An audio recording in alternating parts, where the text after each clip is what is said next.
ఈ కథ ఒక వ్యక్తి గురించి కాదు, ఒక దేశం ఎలా భయంతో జీవించిందో చెప్పే కథ. డబ్బు అతనికి శక్తినిచ్చింది, గౌరవం కోసం అతని వెతుకులాట. ప్రజలు మొదట అతన్ని ఆదరించారు, తర్వాత ఇది కల్పితం కాదు, ఇది నిజంగా జరిగింది.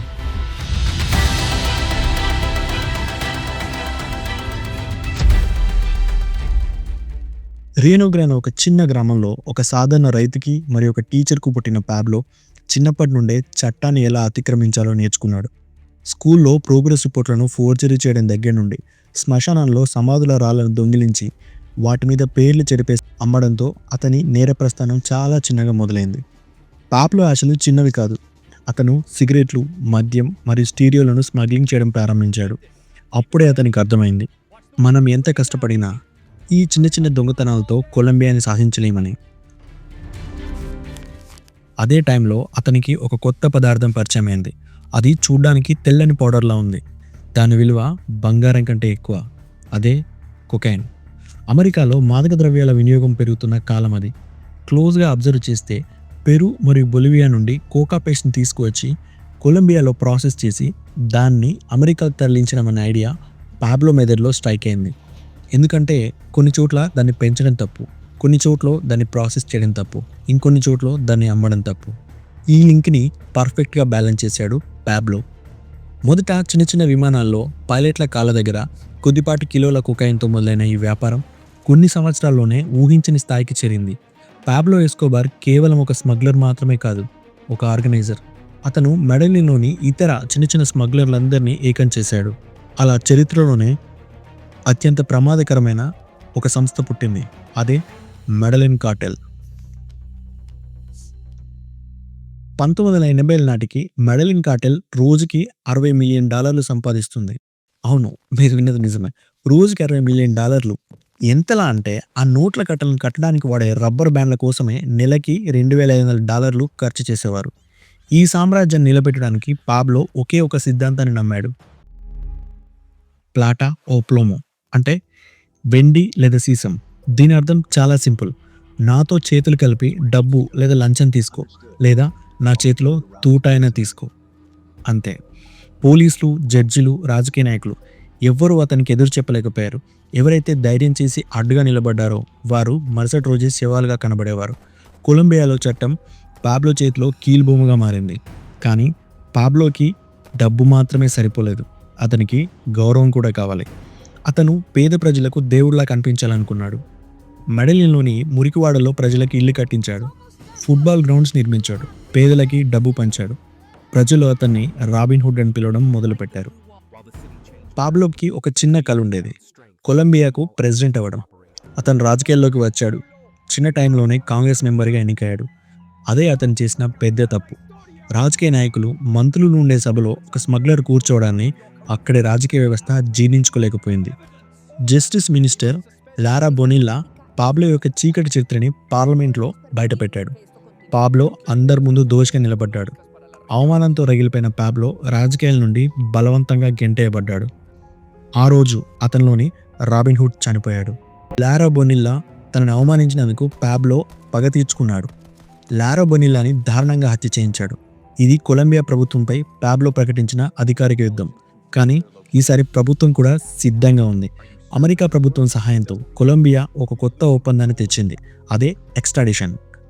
అంటే కొలంబియాలో పట్టుబడిన స్మగ్లర్లని శిక్ష అనుభవించడానికి అమెరికా జైలుకి పంపించడం. పాబ్లో ఎస్కోబార్కి మరణం అంటే భయం లేదు, కానీ అమెరికా జైలు అంటే మాత్రం వణుకు. అమెరికాలోని జైలు గదిలో ఉండడం కంటే కొలంబియాలోని సమాధుల్లో ఉండడం మేలు అని తరచూ చెప్తుండేవాడు. ఎక్స్ట్రాడిషన్ చట్టం ఆపడానికి పాబ్లో దేశాన్ని నరకంగా మార్చేశాడు. 1980 నాటికి మెడలిన్ ప్రపంచంలోని అత్యంత ప్రమాదకరమైన నగరంగా మారింది. కార్ బాంబులు నిత్యకృత్యమయ్యాయి. Shopping malls, book stores, hotels ఏదీ సురక్షితం కాదు. పాబ్లో ఎంతటి క్రూరంగా మారాడంటే ప్రెసిడెన్షియల్ అభ్యర్థి సీజర్ గవీరియాని చంపడానికి ఏకంగా అవికానా ఫ్లైట్ 203 అనే ప్రయాణికుల విమానాన్ని గాల్లో పీల్చేశాడు. అందులో ఉన్న 107 మంది అమాయకులు ప్రాణాలు కోల్పోయారు. కానీ దురదృష్టవశాత్తు ఆ విమానంలో గవీరియా లేడు. ఈ చర్యతో పాబ్లో తన సొంత ప్రజల మద్దతును కోల్పోవడం ప్రారంభమైంది. అతను ఇకపై స్మగ్లర్ కాదు, ఒక టెర్రరిస్ట్. దాస్ బిల్డింగ్ బాంబు దాడి, సుప్రీంకోర్టుపై దాడి, జడ్జీల హత్యలు, ఇలా కొలంబియా రక్తంతో తడిసి ముద్దయింది. ప్రభుత్వం దిగిరాక తప్పలేదు. పాబ్లోని లొంగిపోమని కోరారు. పాబ్లో ఒక వింత షర్తు పెట్టాడు. నేను లొంగిపోతాను, కానీ నేను కట్టుకున్న జైల్లోనే ఉంటాను, అక్కడికి పోలీసులు రాకూడదు అని. ప్రభుత్వం కూడా దానికి అంగీకరించింది. అలా తయారైందే లా క్యాథెడ్రల్. దీన్ని జైలు అనడం కంటే ఒక 5 స్టార్ హోటల్ అనడం కరెక్ట్. లా క్యాథెడ్రల్లో పాబ్లోకి కావాల్సినవన్నీ ఉన్నాయి.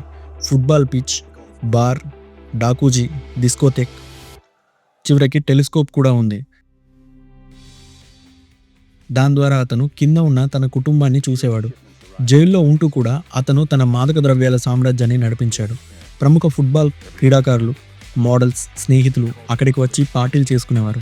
ప్రభుత్వానికి ఇదంతా తెలుసు, కానీ ఎక్స్ట్రాడిషన్ భయంతో పాబ్లో శాంతంగా ఉంటే చాలు అని అనుకున్నారు. కానీ పాబ్లో అహంకారం హద్దులు దాటింది.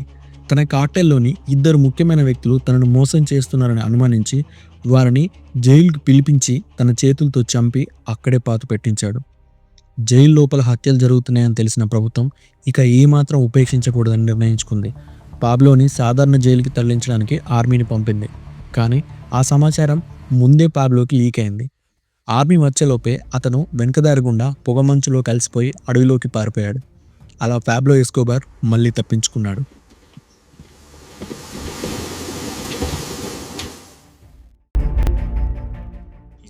ఇప్పుడు పాబ్లో పరిస్థితి మునుపట్ల లేదు.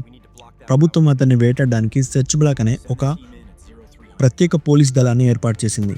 వీరి ఏకైక లక్ష్యం పాబ్లోని చంపడం. మరోవైపు పాబ్లో బాధితులు, అతని శత్రువులు అందరూ ఏకమయ్యారు.